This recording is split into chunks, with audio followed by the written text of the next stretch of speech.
Hello बच्चों, आज हम बीए फाइनल में नौकरशाही के प्रकार पढ़ेंगे।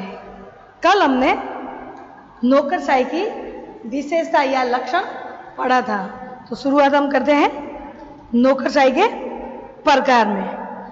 तो 4 रूप बताए हैं एफ.एम. मार्क्स ने।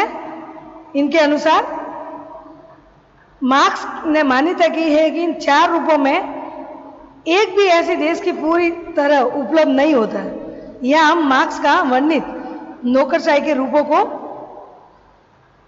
इस प्रकार से देखेंगे। तो पहला नौकरशाही का प्रकार है अभिभावक नौकरशाही। इसमें मार्क्स ने अभिभावक नौकरशाही के 2 उदाहरण दिए हैं। चीनी नौकरशाही शुंग काल से उदय से लेकर 960 तक और प्रशा की नौकरशाही सन 1640 से 1950 तक। चीन की अभिभावक नौकरशाही की विशेषता यह है कि इसमें प्रशासकों के चयन में प्राचीन ग्रंथों का प्रभाव है। यानी चीन में जो प्राचीन ग्रंथ के हिसाब से जो नियुक्ति दी जाती है नौकरशाही में, उनका ही प्रभाव रहा है चीन में। हाँ बच्चों, दूसरी विशेषता चीन के अभिभावक नौकरशाही की विशेषता बताई गई है कि प्रशासनिक आचरण का स्रोत आधार प्राचीन ग्रंथ है।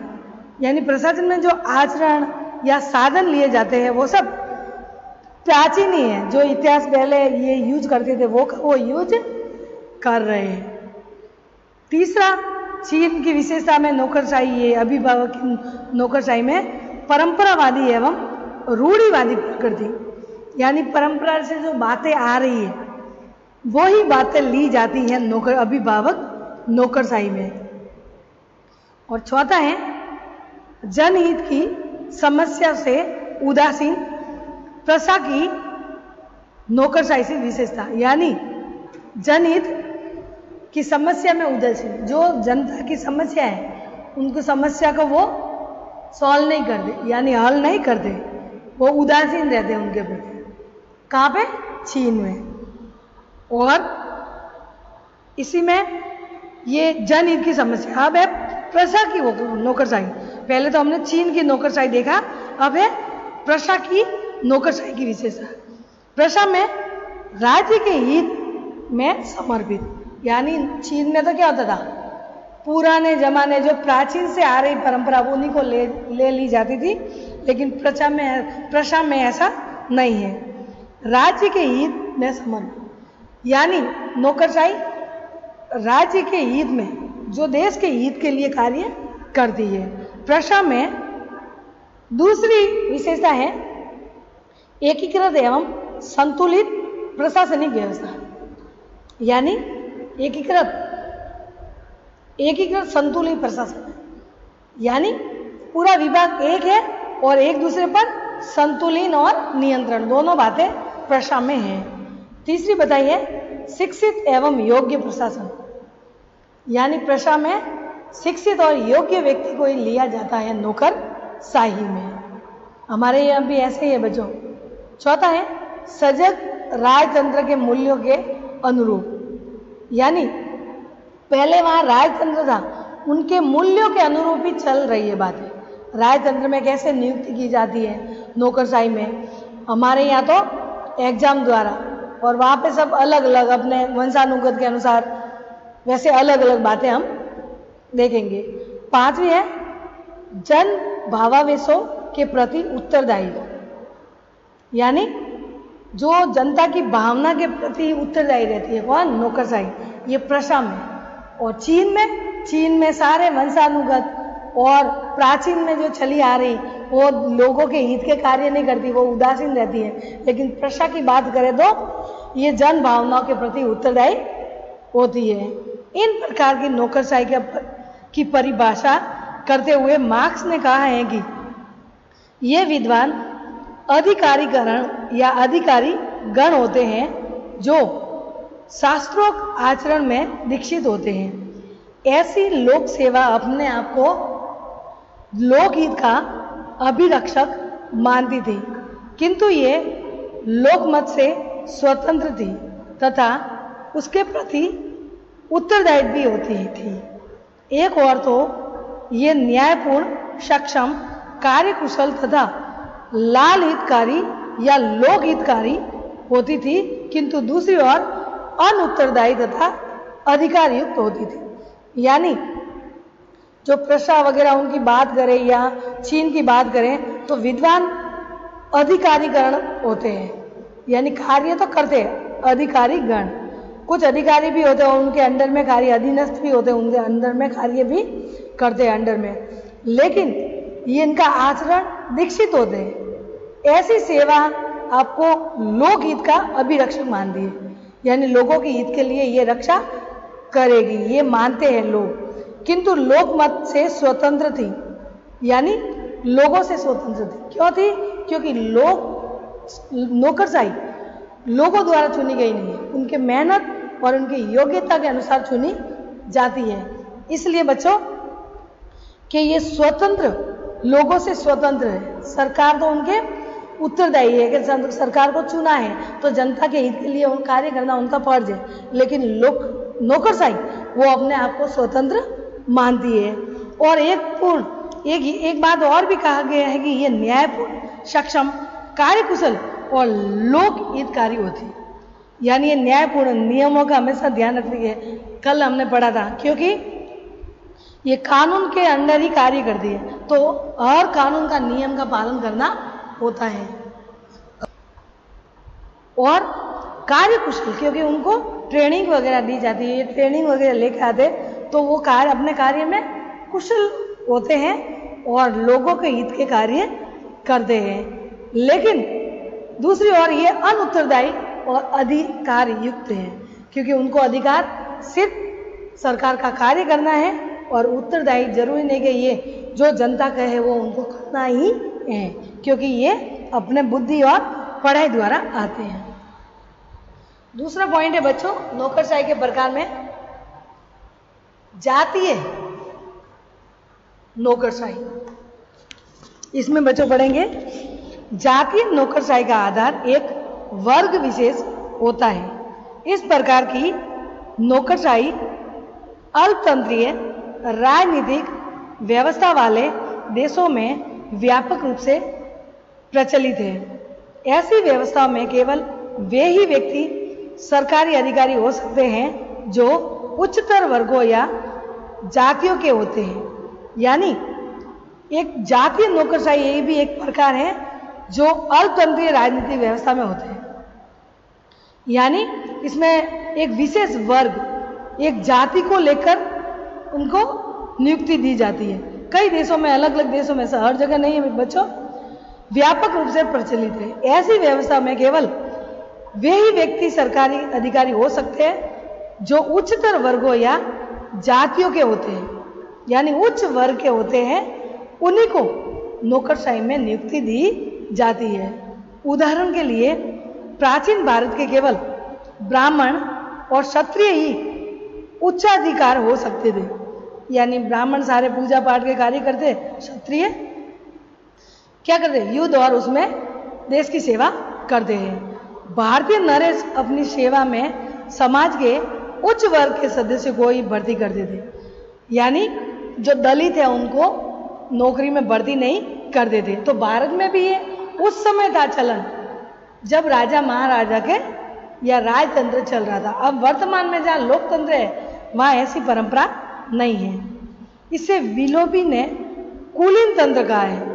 विलोबी जो है विचारक है, उन्होंने कहा कि ये कुलीन तंत्र है। क्यों? क्योंकि एक ही कुल के लोगों को नियुक्तियां दी जाती हैं, जो कुछ समय पूर्व तक इंग्लैंड में पाया था। यानी इंग्लैंड में भी ये व्यवस्था थोड़े समय के लिए या पहले ऐसी व्यवस्था हुआ करती थी। जातीय नौकरशाही की प्रमुख विशेषताएं इस प्रकार हैं कि इसमें शैक्षण या शैक्षणिक योग्यता अनिवार्य था। यानी जातीय नौकरशाही में इस प्रकार की विशेषता बताई गई है कि शैक्षणिक योग्यता के अनिवार्य, यानी वो इतनी योग्यता रखता हो, ऐसा नहीं कि अनपढ़ वगैरह, ऐसा नहीं, उनके भी पढ़ाई और योग्यता के हिसाब से दिया जाता है। वो ऊंची कुल का तो होना चाहिए, लेकिन साथ में योग्यता भी होनी चाहिए। दूसरी विशेषता जातीय नौकरशाही की पद एवं जाति में अंतर संबंध, यानी पद और जाति में उनके साथ संबंध था। यानी जो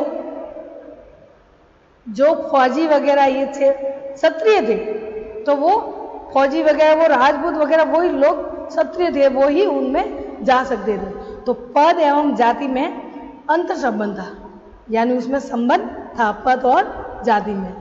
तीसरा है सेवा अथवा पद का एक परिवार से ही जुड़ाना, यानी सेवा या पद जो भी वो प्राप्त कर रहे थे नौकरशाही में, उसका परिवार एक से ही जुड़ा गया, यानी उसी परिवार से लिया जाएगा, क्योंकि एक उच्च वर्ग के लोग तो वही होंगे सारे परिवार के, तो उनके साथ ही वो बातें, यानी उन्हीं को नौकरशाही में लिया जाता था।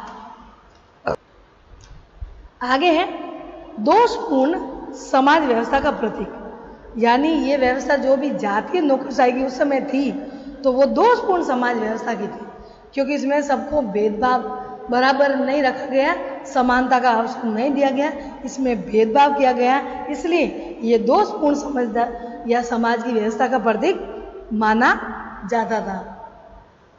मार्क्स ने जातीय नौकरशाही के पुरातन उदाहरण में रोमन साम्राज्य तथा अर्वाचीन उदाहरणों में जापान के मेजी संविधान का उल्लेख किया गया है। यानी ये जातीय जो नौकरशाही है पुरातन में, पहले जमाना में रोमन साम्राज्य में अर्वाचीन यानी प्राचीन समय में जापान में ये मेजी संविधान में ऐसा उल्लेख था कि जाति के अनुसार ही लोगों को नौकरी मिलेगी।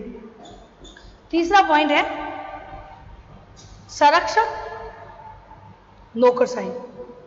संरक्षक नौकरशाही, यह नौकरशाही का एक वह रूप है जिसमें लोक सेवकों की नियुक्ति उसकी तुलनात्मक योग्यता के आधार पर नहीं की जाती है, वरन नियोक्ता और प्रत्यक्षों के राजनीतिक संबंधों के आधार पर की जाती है। यानी जो नेता लोग के जो संबंधी है उनको ये नौकरी दी जाती है, वो है संरक्षक नौकरी या नौकरशाही। इसका दूसरा नाम लूट पद्धति भी है, जो अमेरिका में स्टार्ट है लूट पद्धति, यानी राष्ट्रपति अमेरिका में अपने जाति के लोगों को कहीं पर सीनेट में, राज्यसभा में नियुक्ति दी जाती है। संयुक्त राज्य अमेरिका इसका परंपरागत घर है। इस तरह की लोक सेवा का अस्तित्व वहां होता है जहां सरकारी पद पर नियुक्ति किसी व्यक्तिगत अनुग्रह या राजनीतिक पुरस्कार के रूप में की जाती है। इसे लूट पद्धति कहा जाता है अमेरिका में। इसमें क्या होता है कि सरकारी पद पर नियुक्ति व्यक्ति के अनुग्रह, उनके कहने से, उनकी रिक्वेस्ट करने पर राजनीतिक पुरस्कार के रूप में उनको ये नियुक्ति दी जाती है। संयुक्त राज्य अमेरिका में प्रत्येक नवनिर्वाचित राष्ट्रपति के साथ अनेक कार्य कर रहे उच्च प्रशासनिक पदाधिकारी पद मुक्त कर दिए जाते थे और इसके स्थान पर ऐसे व्यक्तियों की भर्ती की जाती थी जिन्होंने राष्ट्रपति के चुनाव में भारी समर्थन किया था।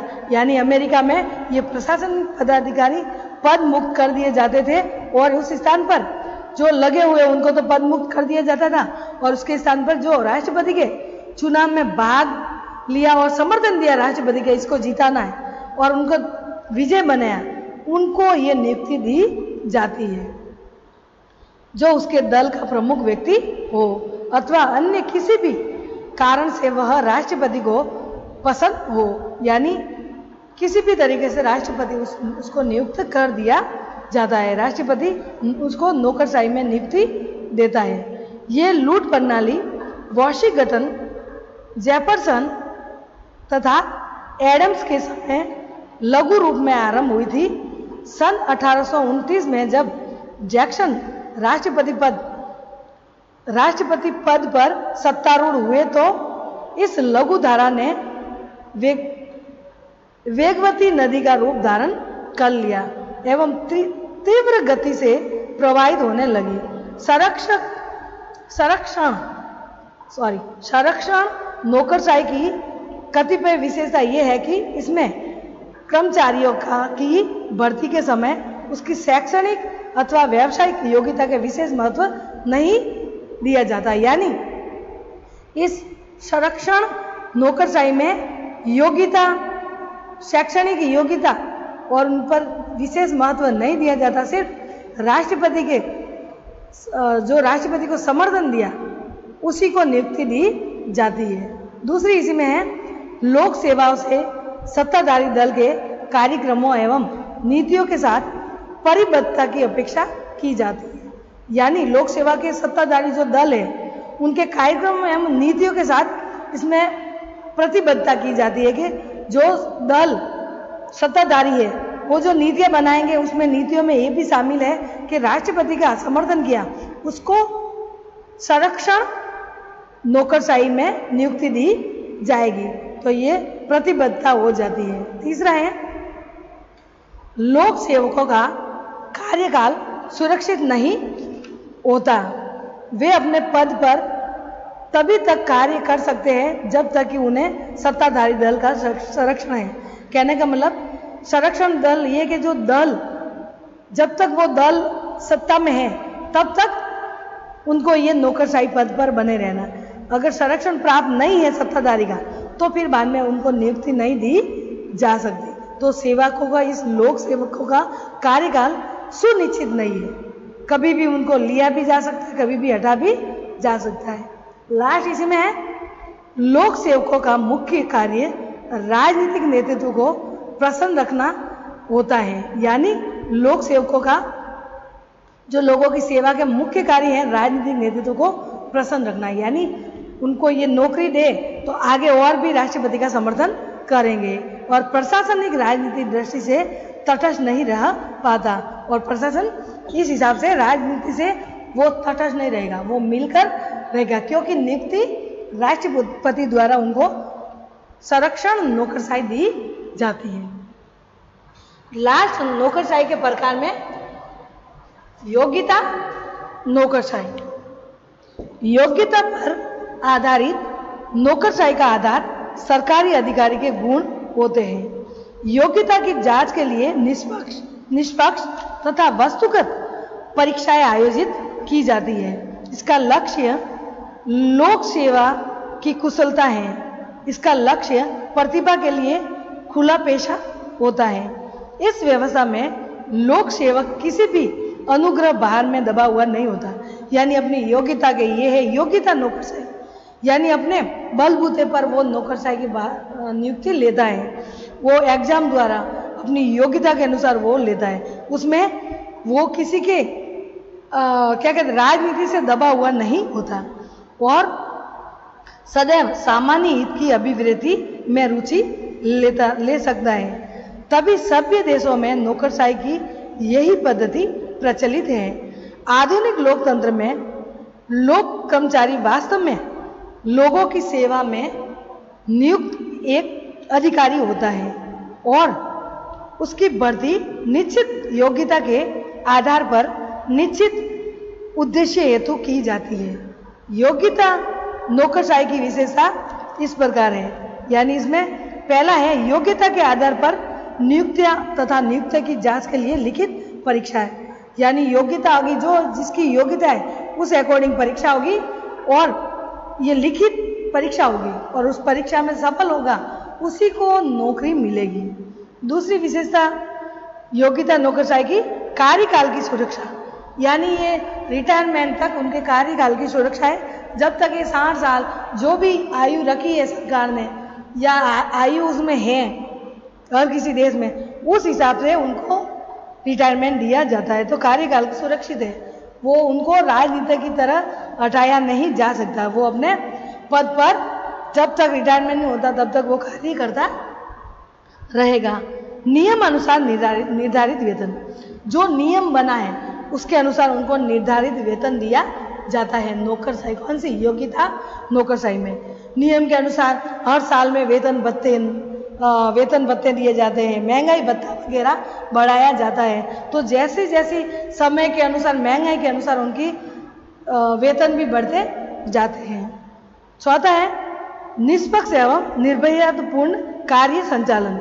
ये निष्पक्ष और निर्भयपूर्ण कार्य का संचालन करते हैं, क्योंकि उनके खुद के बलबूते पर वो अपने परीक्षा द्वारा वो उनको नियुक्ति मिली है, तो वो निष्पक्ष किसी का कोई लोगों के हित के कार्य या लोगों के कल्याण कार्य जो कार्य करते हैं वो निष्पक्ष होकर करते हैं। लेकिन नेता लोग ऐसा नहीं करते। नेता लोग जो उनको वोट देंगे उसी का कार्य करेंगे। पांचवा है राजनीतिक विचारधारा या नीतियों के प्रति प्रतिबद्धता के स्थान पर देश के संविधान एवं अपने कर्तव्यों के प्रति सजग। यानी राजनीति की विचारधारा और नीतियां के प्रति प्रतिबद्ध के स्थान पर ये प्रतिबद्ध तो है, जो नीतियां बनाते हैं उनके प्रति वो सलाह दे भी सकते हैं, वो कार्य तो करते हैं। इसके अलावा वो देश के संविधान और उनके अपने कर्तव्य के प्रति सजग रहते हैं। नियम क्या है? संविधान में जो नियम बनाए हैं उनकी पालन वो करते हैं और अपने कर्तव्यों का पालन करते हैं। तो आजकल जो नौकरशाही के जो प्रकार में बताए हैं वो सबसे ज्यादा योग्यता नौकरशाही का कार्य चल रही है। तीनों अभिभावक, जाति या संरक्षण ये प्राचीन काल में चल रही थी, लेकिन अभी भी जैसे लूट प्रणाली वगैरह संरक्षण में अमेरिका में चल रही है, जातीय में भी ब्रिटिश में वगैरह, तो थोड़ी थोड़ी कुछ नियुक्तियां चल रही है। लेकिन ज्यादातर देशों में, विश्व के देशों में योग्यता नौकरशाही चल रही है। जो भारत में भी ये चौथी विशेषता को भी, चौथा प्रकार को ही अपनाया गया है। ठीक है बच्चों, कल हम पढ़ेंगे मैक्स वेबर के नौकरशाही संबंधी विचार। बाय।